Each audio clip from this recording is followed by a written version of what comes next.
What's up, everyone? Beautiful day, sunlight, trees. I'm in a park full of nature, getting energized, getting downloads. Birds in the background, squirrels running around everywhere, climbing trees. I'm looking at them now. It's a really beautiful sight to see. And just all around community, and things, people just enjoying themselves, walking their dogs and playing with their kids and stuff. It's really awesome. So in this video, this is a part 3 of a series I've started. And if you like this video, make sure you look at the part 1 and part 2 of this series, which will be in the description below. But this video is about messiahs, gods, cataclysms through the astrological ages. And I'm basically looking at everything from a really big picture, and I'm trying to understand the whole powers that be and interconnectedness of everything, and kind of look for patterns. You can learn a lot by zooming out sometimes. So that's what I'm doing. So this video is going to focus on the age of Leo. It's going to be focused on the age of Leo. And the age of Leo, it went from, it's a real long time ago, 12,000 years ago. It went from 10,750 BC all the way to around 8,600 BC, age of Leo. But the last video I made, the part 2, I ended with the age of Cancer. Talked about the age of Cancer. And with the age of Cancer, to summarize that, Cancer, that age was ruled by the moon. And human beings during that time, they were very instinctive, animal-like. And when I say animal-like, they were very connected to the earth. It's like they really belonged here. Just like all animals belong here, but in contrast to us and the way we act and the way we move, it's like we don't belong here. And there was a very instinctive interconnectedness between them and everything else, unlike we don't have now. Everyone kind of feels like we're separated from everything now. And they worship and they acknowledge the earth itself. It's a really beautiful thing. And again, we've gotten away from that. And the age after the age of Cancer was the age of Gemini. And the age of Gemini, this age is where human beings made a big transition from not being animal-like or nature connected to being very thinky, almost alien, like they didn't belong here or something. And Gemini is ruled by Mercury, and Mercury is a very kind of robotic, information-driven energy or sign. And the prominent gods or god figures during that time was Enki and Enlil. Enki and Enlil of Anunnaki fame. So whether you believe them or not, I believe them to be true. Perhaps not exactly the way they're presented, but it comes from somewhere. It didn't just pop up from anywhere and leave such a big information trail behind. I don't think that would happen, but you never know. And the world changed. Human beings changed during that time, that age. There was tremendous fast change. And the age after this age, it was the age of Taurus, from 4000 BC to around 2000 BC. And after these humans got all this intellectual capacity and disconnect from the earth, they began to really enjoy the whole sensual nature and concept of everything, being materialistic, just doing everything that feels good at no matter what expense. And it was a very, for lack of better words, it was a very devilish time, the age of Taurus, and that age was ruled by the planet Venus, and again, very devilish time. And the god figure during that time was is a female energy, which is like Venus.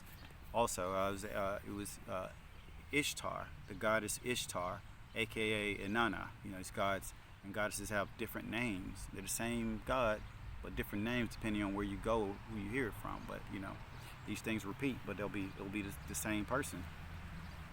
And after that age was the age of Aries, and the age of Aries is that sign, what or age is ruled by the planet Mars, which is basically the god of war. And the god figure during this time was Marduk, another possibly Anunnaki god. And during these times, there's a lot of war going on, and a lot of people just there was a lack of unification going on, and people very territorial and not really thinking, and just not connected. And of course, these are very difficult times, right? If it's an age of war, you know, just think about what's going on right now, like how, you know, and the next age after the age of Aquarius, the next age after the age of Aries was the age of Pisces, and we're arguably in that age right now, or we're transitioning out of it. But that age, it's the Pisces sign, and that age is ruled by the planet Jupiter, which is great hope, optimism, and you know, it makes sense. You would need some energy like that after an age of war and aggression. And the other planet that rules that age is the planet Neptune, which is the planet of, it's a high spiritually octave planet. It I think in my own words, it shows you what's real and not necessarily what's not real. And what's not real is the physical reality. All this around here, this isn't real. This isn't the real world. It seems like it's the real world, but it's not. But you still got to play by the rules of what's going on here. You don't have to, but you know, it could get scary if you don't. And during the age of Pisces, which went from the beginning of the Common Era up to, some think it was 2012, or you know, somewhere around now. The main themes, the main spiritual or godlike energy during these times was like Christianity was one of them, monotheism, mysticism, secret societies, and you know, if you know, as you can, like, if you notice, I've just named a bunch of different themes, unlike the other ages where I just named like one, like, you know, a couple of themes. But this age was really confusing. I say that to say it's a really confusing age, and Neptune can confuse you. The Neptunian energy can be really confusing. It can be really beautiful, and just you think things are so real and so wonderful, and it's, you know, illusions. But again, this reality is the real illusion. But you need to be able to see reality. And Neptune has kind of clouded things up and made us get kind of lost in what's really going on. And now, the present, or the near future, or whenever this Aquarian age progresses or becomes official, we're going to start clearing up a lot of this Piscean confusion. Because the Aquarian age is a very sobering age, because it's ruled by the planet Saturn. Saturn is a very sobering planet. It gives you the reality checks. For example, we're all going to just age and become more and more useless. And that's one of those things that we have to just understand and plan for. And that's very Saturnian reality the thing, and it makes you stronger. It gives you sometimes you need reality checks so that you can get off your butt and not procrastinate and get things done. And then the other planet that is under Uranus, under Aquarius, is Uranus, and Uranus is revolutions, changes, shocks, and it's going to catapult us into the future. So we got Saturn and Uranus, those types of energies and those planets, and so it's going to be some wild things happening during this age. So get ready for the aliens. Get ready for the aliens. Everybody likes to say aliens and talk about aliens, but get ready for that. Don't count that out. Cyborgs. Your whole way of thinking being just turned upside down. What you thought was real is nothing like you thought it was, and you're just gonna be just shocked. And as I just mentioned to you about the age of Pisces, there was a lot of confusion in that age. Now I think it's going to be revealed to us, and we're going to be like, how did I ever believe that, or how did I ever see things the way I was seeing things? And it's gonna, I think it's gonna blow us away. And who could the Messiah be during this Aquarian age to come? Ain't no telling. It could be a cyborg. Could be we have a past prophet come back. Could be we learn that we as human beings are we truly don't belong here or something like. I think we're gonna start answering and finding out about these real hard questions that we have in the Aquarian age, and whoever brings the answers to us are gonna be those prophets, I think. And this cycle is gonna keep continuing. And since we're in this whole Aquarian age, I hope no confusion happens like all the past ages, where we forget, we don't know exactly who the prophet was, because everybody had their own interpretation and everybody wanted to put their own political spin on it, and there's so much confusion that we just gotta do what I'm doing now. I'm sorting through the rubble, trying to piece together the story. So this video, I'm gonna focus on the age of Leo, and only the age of Leo, which it began 10,700, around this time, 10,750 BC, and ended around 8,600 BC. And this is a very interesting age, like all of them. And I'll give you an overview with just one sentence. Leo is all about doing it big. It's all about grand design and just really impressing and really having fun and living it up. So that's what you can expect from this video and the information that I'm going to present. And the further I go back, and I think it's obvious, it's going to be difficult for me to piece together an exact story. And the more my story is going to be, I'm going to have to really draw from my imagination and just deductive reasoning. And what I'm going to do is, for the age of Leo, since this was like Stone Age, pretty much almost Stone Age, what they call Stone Age, and right after the Ice Age. A lot of information was lost during these times, and what I'm going to do is I'm going to take Leonine information, for example, ancient Egypt. So I'm going to talk about ancient Egypt and use it as my focal point when I talk about the age of Leo, because there's a lot of parallels between ancient Egypt and the age of Leo. And I'm gonna piece together this story, not so that you know what happened, because I can't really tell you what happened, but so that you can see how the energies match and merge, and kind of see what happened and get the idea of what this actually is. So without further ado, let's talk about the age of Leo. Messiahs, prophets, cataclysms, through the astrological ages. Because we're deep off into the Stone Age, these ages are becoming increasingly more difficult to research, summarize, and encapsulate with accuracy. Therefore, I'm giving you astrological Leo information and its strong ties and parallels with ancient Egypt. Their pantheon of gods is rather sizable, and just like their great ancient structures and monuments, the dating and the origins are dubious. So let me just paint this picture here, starting by talking about Leo.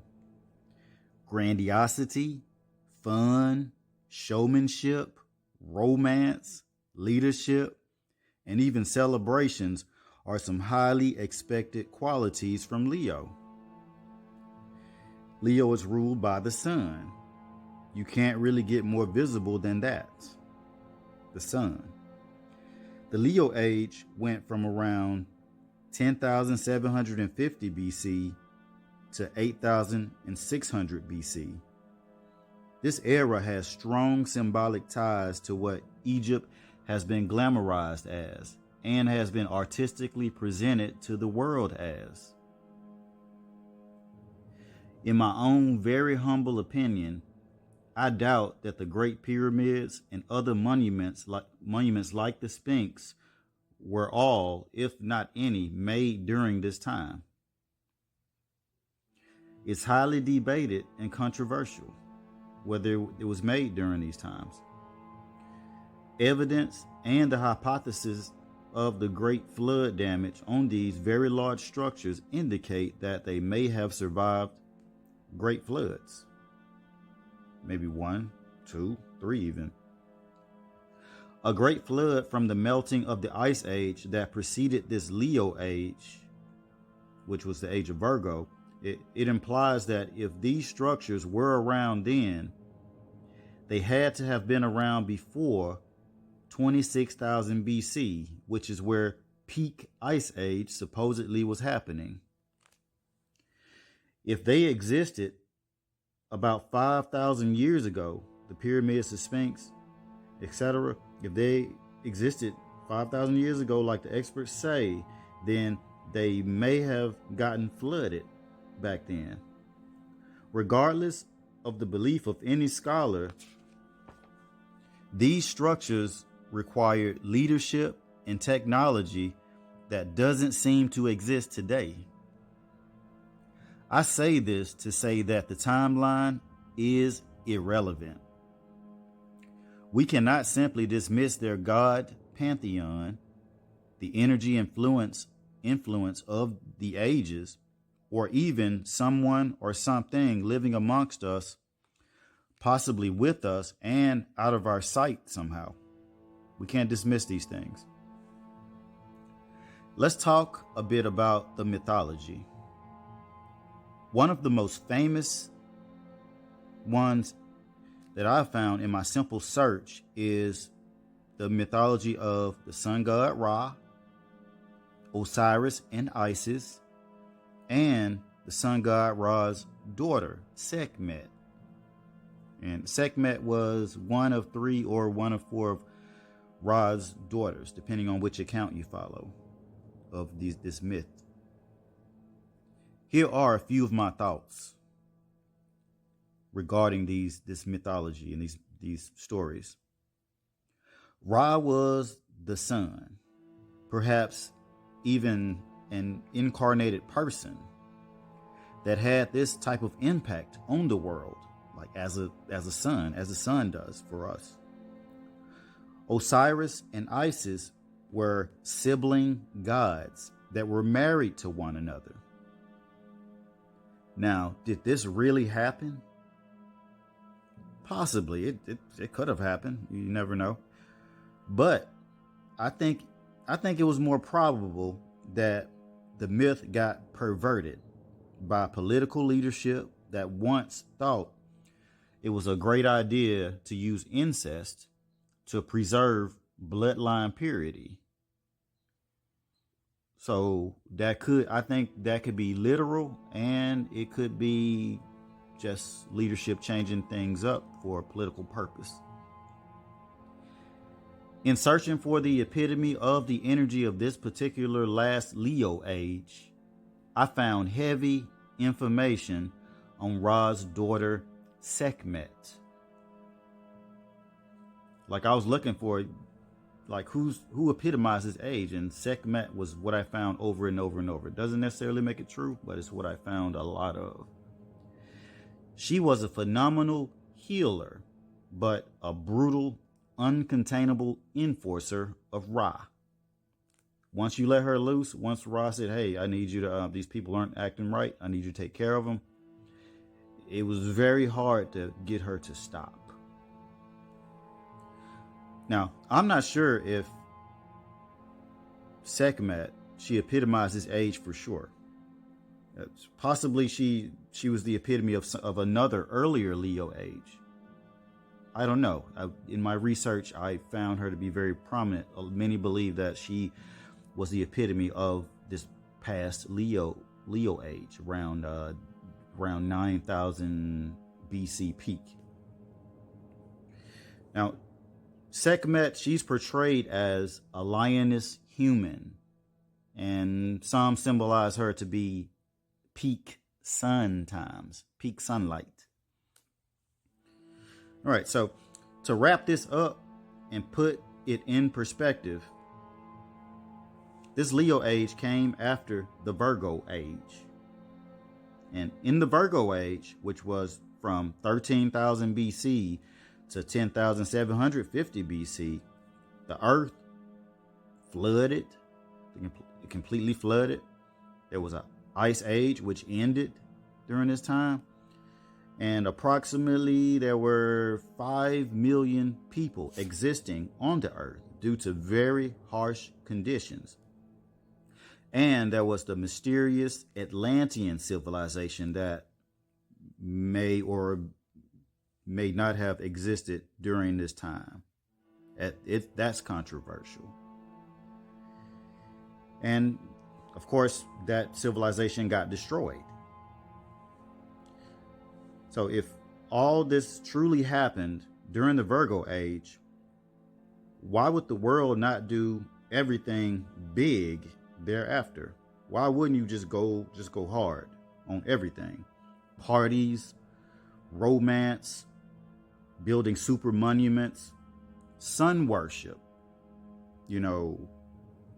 Why would you not praise and rejoice under the sunlight and revere the sunlight if you've been under ice ages for who knows how long? Okay, everyone, thank you for watching. I hope you enjoyed my video. The next video in this series, I'm going to talk about the astrological age of Virgo, which it started 13,000 BC all the way to around 10,750 BC. During the astrological age of Virgo, some really interesting things happened that I think will be very good to dive into and figure out. Atlantis happened during that time, the destruction of Atlantis. The ice age ended. There was a very small amount of people left on the earth. Some really interesting things were going down during that time, and I think that was a very fertile time for a very spiritual understanding of oneself. And we're gonna kind of learn about that whole nature and what they worship and what the powers or divine powers that be were at those times. So stay tuned for that. And I would like for all of you to do yourself a favor and step all the way into your divine power, or your whole power period, divine or physical, whatever power. Step all the way into it. And again, I love you all, and thank you for watching. You take care of yourselves, and make this day your best day. Take care. Bye.